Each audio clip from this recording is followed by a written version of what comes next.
Auxiliary dialysis review. I'm on here to talk about mucus in the lungs and water in the lungs. You see, when you sleep, the only thing that is working in your body really is your heart. So most of your blood goes into and around your chest and lungs. And if you have water, excess water in your blood due to kidney failure, you could get a lot of water in the lung and it can become a dangerous situation. I taught myself to do what I call water breathing, step one technique. And it's basically slow breathing, and you breathe into the nose and exhale through the mouth.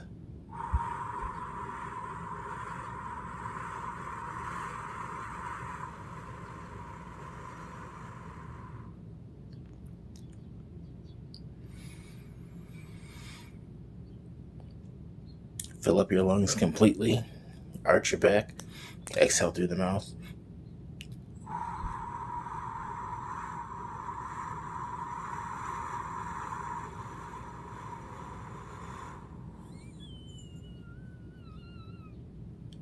That whistle is the bottom of my lungs having all the water pushed out of it. And the whistle is caused by excess fluid and mucus at the bottom of that lung area. If you don't exhale completely, your bottom lungs can become wet and atrophied due to it becoming a haven for all these microbacterial beings that are attracted to your bottom lung, thinking that it's decaying and it's a death signal. So they all go there and start eating and living and proliferating, and then your bottom lungs just turn into crap and you have fluid there all the time. And if you breathe shallow, you'll never even know about it.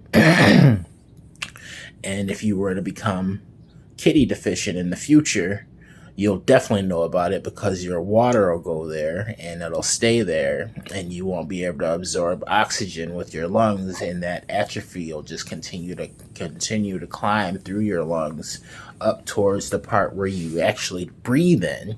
And then it'll be easier for you to succumb to basically drowning in your sleep, or congestive heart failure, or anything that has to do with fluid building up to the lungs, stopping your ability to breathe. So I use this breathing technique and I mix it with diaphragmatic breathing by pushing all the air out from the bottom of my lungs and breathing all the air back into the bottom of my lungs.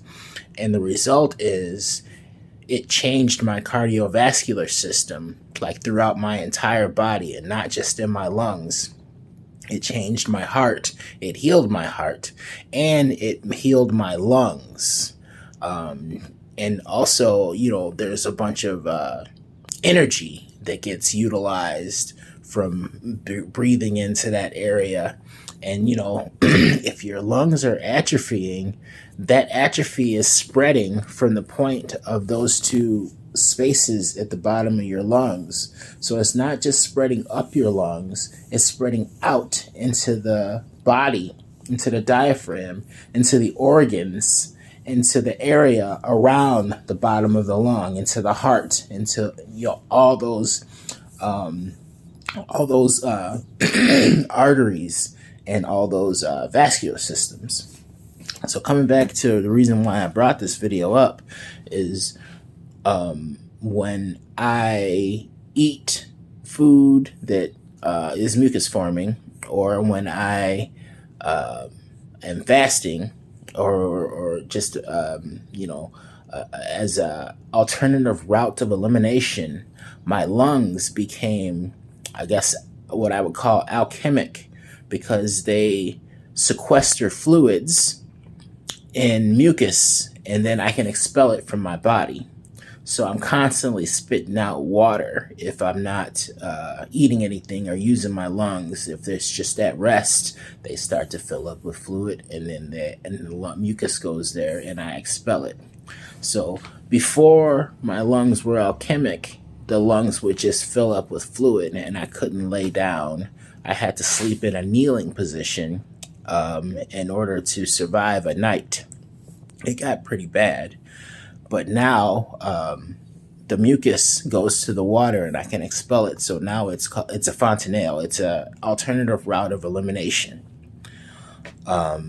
So I just wanted to explain that as a dialysis review and a survival technique for dialysis patients that deal with lung fluid, stopping them from absorbing oxygen and being able to breathe properly. So I call it water breathing technique number 1. It's also known as the crane breathing technique. It's many different techniques that have to do with expelling all the oxygen from your lungs and breathing new oxygen down into the bottom. You'll learn that as you do this diaphragmatic exercise, your body is going to start to change.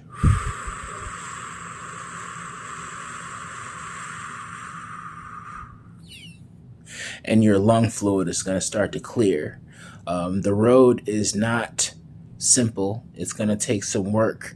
I had to be able to continually do water breathing without the diaphragmatic part, just to be able to push myself into using the diaphragmatic breathing and the crane breathing technique in order to mix all 3 breathing techniques into a more responsible method of breathing. I had to be able to keep it up for 8 hours a day I used it to stave off migraines.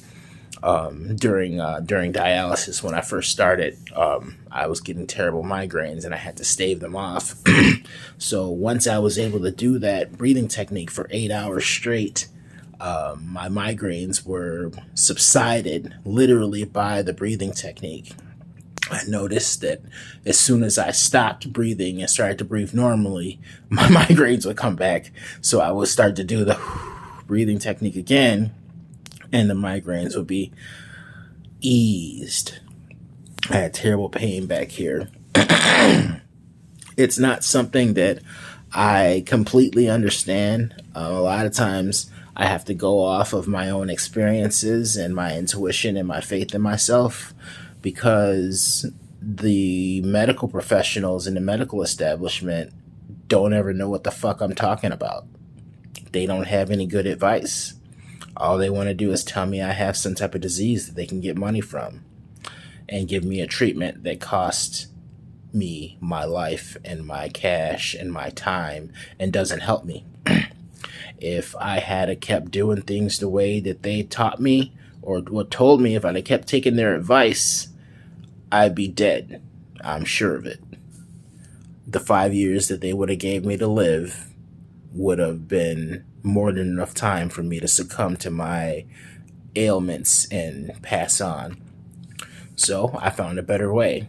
I started to build my life with better energy. I started to pay attention to what my body does. I started to listen to my intuition, and I started to come up with ways to use natural bodily function in order to save me from becoming worse and worse and worse and worse.